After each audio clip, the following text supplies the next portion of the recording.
Rick Astley, Never Gonna Give You Up. As I pressed go on that, I didn't know how appropriate it was to actually be playing it this afternoon. Claire Fretwell's with me in the studio. We're talking allergies and giving things up. Well, unfortunately, that is the key to learning to live with allergies, isn't it?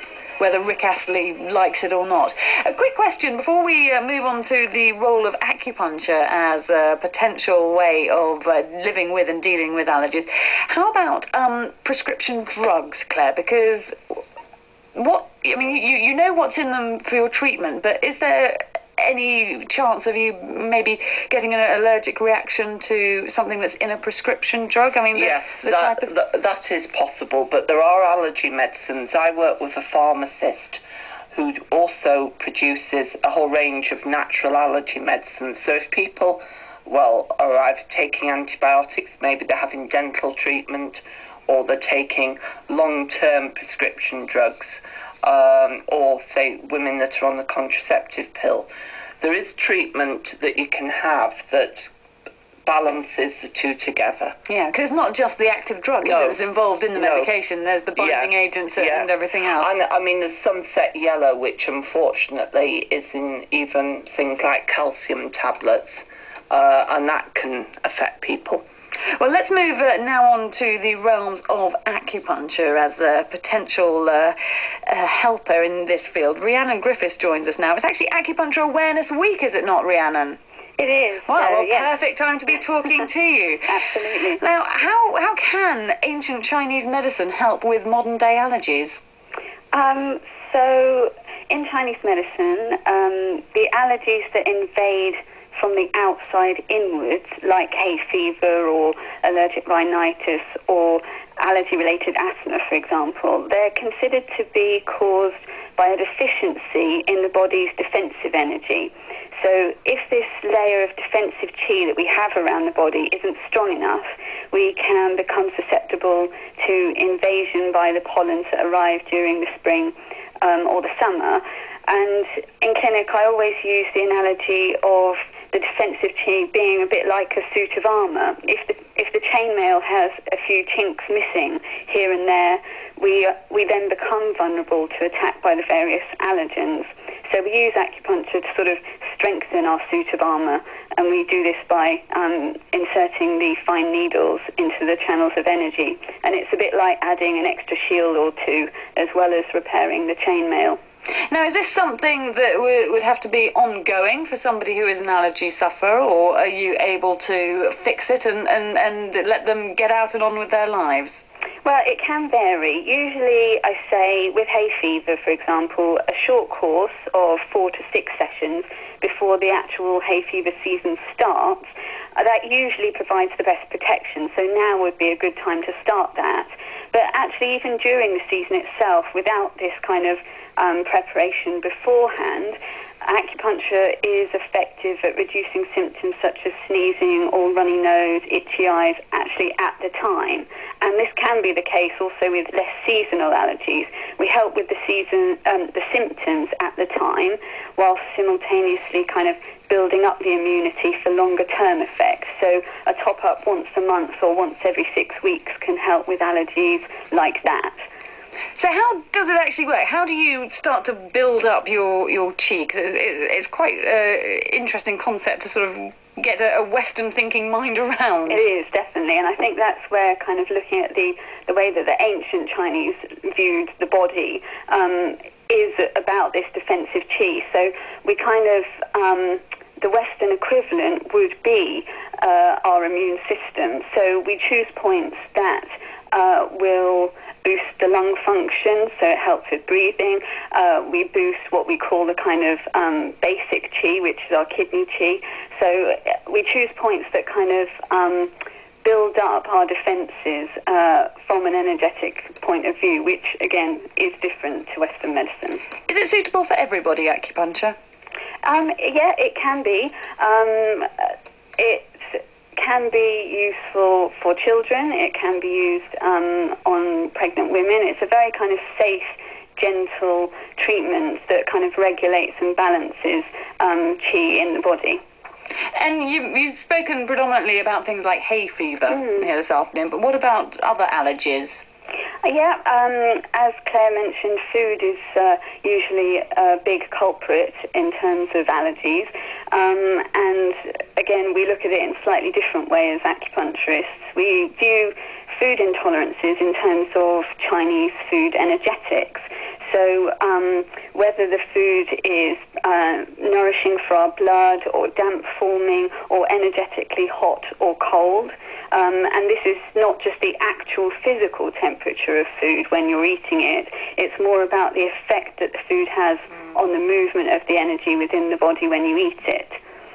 Let's just have a quick chat now. Stay there if you will, Rhiannon, with Amanda, who is actually one of your patients. Yeah. Amanda Trott, welcome to the show too. We're having quite a good old chinwag on this subject this afternoon. I'm learning an awful lot. Tell us a little bit about where your allergy story began, as it were. Well, I was a hay fever sufferer for as far back as I remember, from childhood, and as I sort of got into my adult years, it worsened. And it was through talking to a friend some time ago who mentioned to me that she had, at some point, enlisted the help of an acupuncturist to help to alleviate her symptoms. And in fact, it was when Rhiannon approached my husband, who produces a lifestyle magazine for the area, that I then thought, oh, this is the time to do it. I must go and see Rhiannon and see if she can do something to help. Now, you knew about these hay fever-like symptoms, but actually she unearthed another couple of non-diagnosed allergies. Yes, well, I'd never considered myself an allergic person as such. Hay fever was about the extent of my allergies until 3 or 4 years or so ago, when I started sort of having this peculiar allergy with my lips. Very difficult to explain, other than the fact that it felt like my lips were very tight, so therefore felt quite sort of tender and sore. It meant that I couldn't actually put anything on my lips other than sort of sunscreen and so on. And it was a real problem. It would come in sort of waves of weeks at a time, and doctor couldn't really seem to help with that. I was given sort of antihistamines, but they did nothing. And around the same time, I started getting this peculiar sort of weepy eye, literally where I would be crying, always in my left eye, which Rhiannon and I have always referred to as my onion eye, because it was just similar symptoms to that of peeling onions. Mm-hmm. And once again, it would come, last for a few days, and go. And since I've been having the acupuncture, both of those allergies have just completely disappeared. Did you ever discover what that might have been an allergy to? No, didn't. None whatsoever. I had various different tests and so on, and there was various different things mentioned, none of which I can particularly remember, but there was never, ever any type of answer to it, and they were never, ever able to, even with the use of, with the help of antihistamines. I'm going to put Claire on the spot now, and I mean, I'm sure you probably need to know a little bit more about the symptoms than you're getting right here, but is there anything that's springing to mind immediately for you? Well, the lips don't sound like a condition called angioedema, when your lips can actually swell up, and other aspects of your face can have, your eyelids can, and but I have had a lot of allergy sufferers over the years with similar symptoms. The weeping at the side of the eye could be actually anything from an allergy to formaldehyde.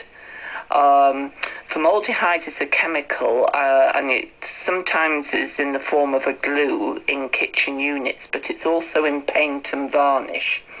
So if anybody walks around a hardware store or lives in a modern house or a modern school building, they're going to come into contact with it. Yes, you can't avoid formaldehyde, but there's quite a lot of different things it could be, so it would really need a very detailed allergy test. Much more investigation. But Amanda, you're finding that acupuncture works for you at the moment? Oh, it's fantastic. I am just a total convert. I mean, to be honest, my hay fever was becoming a real issue for me in the summer, to the point where, in fact, I was also getting asthmatic symptoms, and at one point I had to be put on a nebulizer. So it really was becoming a problem. And I have to say, acupuncture, I had hoped would alleviate symptoms, but to be honest, it has completely cured me. I have absolutely no hay fever symptoms whatsoever. You have a bulletproof chi by the sounds of things. Completely bulletproof. Well, thanks very much for joining us, and here's to enjoying spring and summer, because this time of year has probably had you poised at dread at the anticipation of those symptoms. Amanda, for now, thank you very much. Thank you. So, Rhiannon, I mean, that's just one example, I suppose, of creating and illustrating what you were describing earlier about, fixing those chinks in your armour. Absolutely, yeah. I mean, Amanda's story is probably one of the most compelling ones that I have out of all of my patients that I treat, but it is about kind of treating the person as a holistic kind of treatment, and that's where the beauty of acupuncture comes in. I don't necessarily need to know what particular allergen a person is allergic to, because I'm treating the person from inside out and strengthening in that way. So, no, it's great. So, potentially, in an ideal world, you're able to create that force field that anything can be thrown at a person, it'll bounce right back off. Absolutely, that's the idea. Rhiannon, lovely talking to you. Thanks very much for joining us this afternoon, and enjoy the rest of your awareness week. Thanks, Jo. Make the very most of it. Rhiannon Griffiths there, our locally based acupuncture therapist. We'll be talking more in just a moment about allergies with Claire, because there's an upcoming tour with My Appetite is Well and Truly Wet. If you have any more questions on this subject, on how you could potentially get your allergies under control, and we'll find out how and where Claire's going to be after this. 95.2 BBC Radio Oxford.